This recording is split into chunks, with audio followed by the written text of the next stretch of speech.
நடுராத்திரி கதவை உடைத்து வீடு புகுந்து நகை பணத்தை கொள்ளையடித்த முகமூடி கொள்ளையர்கள். வங்கியிலிருந்து எடுத்து வந்த 30 லட்சத்தை எடுத்துக் கொடுக்குமாறு கத்தி முனையில் மிரட்டல்.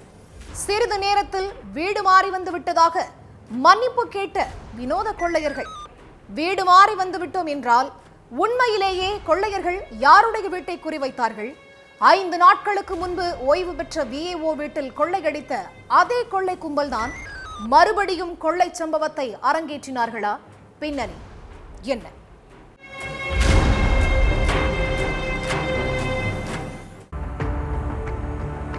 கணவர் காலமாகிட்டாரு. ஒரே ஒரு பொண்ணையும் கல்யாணம் பண்ணி கொடுத்துட்டாங்க அமராவதி. அதனால தினமும் வீட்டுல தனியா தூங்குறது தான் வழக்கம்.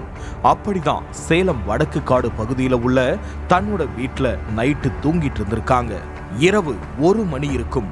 யாரோ கதவை தட்டுற சத்தம் கேட்டிருக்குது. நம்ம வீட்டை யாரு நடுராத்திரி தட்ட போறாங்கன்னு நினைச்ச அமராவதி அதை கண்டுக்காம தூங்கி இருக்காங்க. ஆனா கொஞ்ச நேரத்துல கதவை உடைச்சி உள்ள புகுந்த 4 பேரு அமராவதிய இரும்பு கம்பியால அடிச்சு கழுத்துல கத்திய வச்சு மிரட்டி பீரோ சாவிய கேட்டிருக்காங்க. உசுருக்கு பயந்து அமராவதி சாவிய கொடுத்ததும் பீரோவை திறந்து 7.5 சவரன் நகைகளையும் 25,000 ரூபாய் பணத்தையும் எடுத்த கும்பல் பேங்க்ல இருந்து எடுத்துட்டு வந்த 30 லட்சம் எங்க, அதை எடுத்து கொடுன்னு கேட்டிருக்காங்க. நான் எந்த பேங்க் போனேன்? 30 லட்சத்துக்கு நான் எங்க போறது? என்ன கேக்குறீங்கன்னு முகமூடி அணிஞ்சிருந்த அந்த கும்பல் கிட்ட பதட்டத்திலேயே கேட்டிருக்காங்க அமராவதி. அப்போ நடிக்காத, நீ டீச்சர் தானே, பேங்க்ல இருந்து 30 லட்சத்தை எடுத்துட்டு வந்தது எங்களுக்கு தெரியும், அந்த பணத்தை கொடுன்னு மிரட்டி இருக்காங்க. அதுக்கு நான் டீச்சரே இல்ல, ஒரு பிரைவேட் கார் கம்பெனில சுத்தம் செய்யற வேலை செஞ்சிட்டு இருக்கிறேன்னு சொல்லியிருக்காங்க அமராவதி.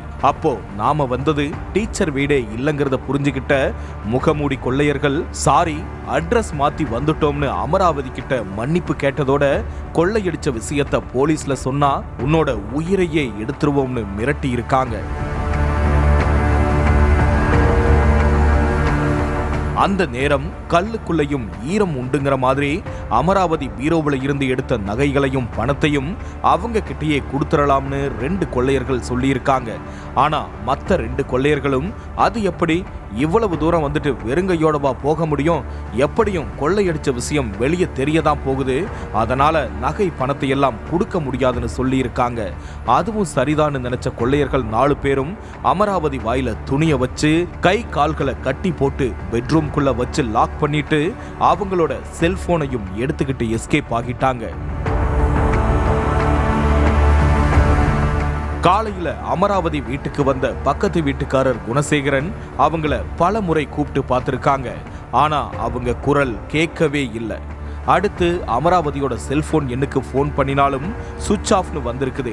அப்பதான் கதவை வெளிப்பக்கமா தாழ்பால் போட்டிருக்கிறதையே நோட் பண்ணியிருக்காரு. அடுத்து கதவை திறந்து உள்ள போன பக்கத்து வீட்டுக்காரர் வெளிப்பக்கமா தாழ்பால் போட்டிருந்த பெட்ரூம் கதவை திறந்து பார்த்திருக்காரு.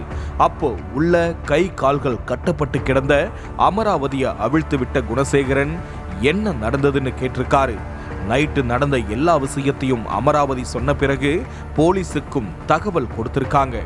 அடுத்து அங்க வந்த போலீசார் கைரேகை நிபுணர்கள் மற்றும் மோப்ப நாயை வரவழைச்சு தடயங்களை சேகரிச்சதோட விசாரணையிலையும் இறங்கி இருக்காங்க.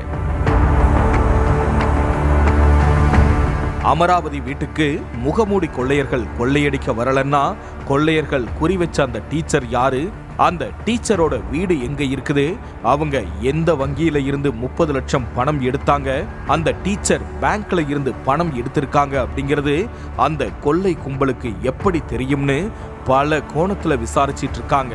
5 நாளைக்கு முன்னால செந்தாரப்பட்டியில ஓய்வு பெற்ற VAO வீட்டுல அவங்க குடும்ப உறுப்பினர்களை கட்டி போட்டு கத்திய காட்டி மிரட்டி 60 சவரன் நகையை கொள்ளையடிச்சிட்டு போனாங்க. அந்த கும்பல் தான் அமராவதி வீட்லயும் கொள்ளை சம்பவத்தை நடத்தி இருக்காங்களோ அப்படிங்கிற கோணத்திலையும் விசாரணை போயிட்டு இருக்குது.